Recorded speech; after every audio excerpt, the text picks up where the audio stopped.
పన్నెండేళ్ల తర్వాత మళ్ళీ కొత్త కాంట్రవర్షియల్స్ మనకు అక్కర్లేదు, అప్పుడు ఏది ఉంది అదే రిలీజ్ అవుతుంది.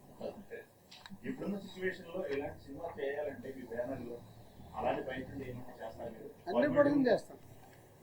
నాకు ఛాలెంజ్ ఉంటేనే కిక్, ఛాలెంజ్ లేకుండా లైఫ్లో కిక్ ఏముంటుంది.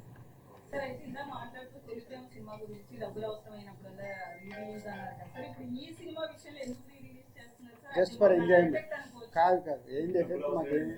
పక్కన 300 కోట్ల సినిమా వచ్చింది కదా, మర్చిపోయావా ఇది?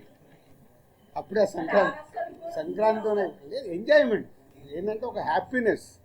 దీని ద్వారా ఎంత డబ్బు వస్తుంది ఏంటని మనీ కాదు, ఆ రోజుల్లో మనీ. ఎందుకంటే అప్పుడు ఆడియన్స్కి చూడటానికి కూడా సినిమా లేదు, ఎప్పుడైనా టీవీలో వస్తే చూడాలి.